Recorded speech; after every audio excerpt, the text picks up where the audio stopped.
ही में एक आगजनी का घटना किया गया था। वहाँ के जो कोयलवरी में काम कर रहा था आरकेएस, उनके कुछ 6 मशीनों को आग लगाया गया था। और एक पर्चा वहाँ से प्राप्त हुआ था जिसमें कि टीएसपीसी का जो एक कमांडर है गुरुदेव, उसके नाम था। तो उसी संबंध में हम लोगों ने एक एसआईटी का गठन किया था, जिसका नेतृत्व डीएसपी साहब कर रहे थे। जो चरी थाना प्रभारी है ये थे। हमारे जो सदर एसडीपीओ साहब हैं वो भी थे इसमें। और सब लोगों ने मिल करके इस एसआईटी ने अभी 7 लोगों की गिरफ्तारी की है, जो उस रात आगजनी में शामिल थे। अ, इनका टीएसपीसी संगठन से तो संबंध रहा ही है। साथ ही हम लोग को अनुसंधान में एक और बात पता चला कि फरवरी के महीने में तरही में चलिया टाड़ के जंगल में 3 ट्रैक्टर में आग लगाया गया था। ये फरवरी में घटित हुआ था। प्रिसाइजली अगर आप कहें तो 10 फरवरी 2025 को। तो उस घटना में भी जो शामिल थे उसमें कुछ कॉमन लोग मिले, जिनकी गिरफ्तारी इसमें भी हुई है। इन लोगों के पास से हमारे पास सफिशिएंट एविडेंस भी मिला है, जिसमें कि टेक्निकल एविडेंस है सबसे प्रमुखता से। और साथ में जो टीएसपीसी का पर्चा और लेटर पैड दोनों मिला है। तो काफ़ी संख्या में वो इसमें लिखा भी है, जैसे 22 पीस हम लोग को लेटर पैड मिला है और 7 हम लोग को पर्चा मिला है। इसके अलावा जो आगजनी में प्रयोग किए गए हथियार हैं उसकी भी रिकवरी हुई है। और जो गाड़ी का प्रयोग किया गया लोगों को लाने ले जाने के लिए आगजनी में, वो गाड़ी भी हम लोगों ने सीज किया है। कुल मिलाकर के उग्रवादी घटना थी। टीएसपीसी एक बैंड ऑर्गेनाइजेशन है, आप जानते ही हैं। तो जो एफआईआर भी दर्ज हुआ है वो सीएलए एक्ट के सेक्शन के तहत ही हुआ है।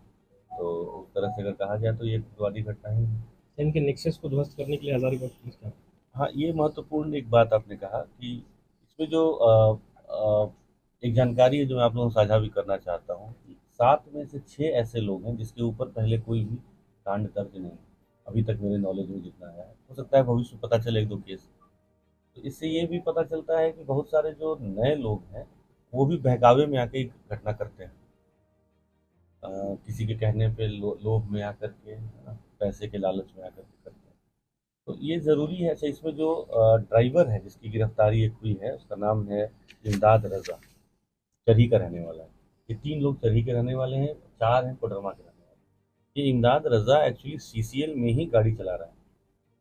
तो जो भी कंपनीज़ हैं, चाहे एमडीओज़ हैं, चाहे सीसीएल जैसी कंपनी है, चाहे कोई आउटसोर्सिंग कंपनी है, तो उनसे भी मैं पहले भी अपील करता रहा हूँ, फिर आप लोग के माध्यम से अपील करूँगा। और आप लोग भी इस बात को पब्लिक और इन एनजीओज़ और कंपनीज़ तक पहुँचाइए कि जो भी वो कर्मी अपने यहाँ रख रहे हैं काम करने के लिए, उसका पुलिस वेरिफिकेशन ज़रूर कराएँ वो।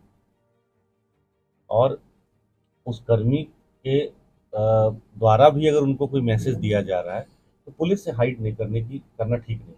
जैसे इसी मामले में हजारीबाग पुलिस को कुछ भी सूचना पहले से नहीं दी गई थी कि किसी तरह का कोई लेवी का डिमांड किया गया है या कोई धमकी दिया जा रहा है। ऐसा कभी कुछ नहीं बताया गया। घटना कारित होने के बाद जब वहाँ के ड्राइवर की ही संलिप्तता आई, बल्कि उसी ने इसको एक तरह से ऑर्गेनाइज किया है। हाँ, ये इतनी महत्वपूर्ण भूमिका इमदाद रजा ने निभाया है। और ये जो कंपनी के कुछ लोग उनके टच में भी था। तो ये पहला तो कि उसका पुलिस वेरिफिकेशन प्रॉपर होना चाहिए। और दूसरा कि इस तरह की कुछ भी बात आती है तो डेफिनेटली थाना तक या मेरे तक ज़रूर आएँ और बताएं, तभी ये नेक्सस टूटेगा। कटकमदाग थाना क्षेत्र में आज एक सीएसपीसी में घुस गई। अब पता चला है और अभी तो बहुत प्राइमरी स्टेज है, अभी 2 घंटा पहले ही हुआ है। तो हमारी टीम उसमें लगी है। लोग साक्ष्य संकलन और ये सब करके उसको भी हम लोग ब्रेक थ्रू ले लेंगे।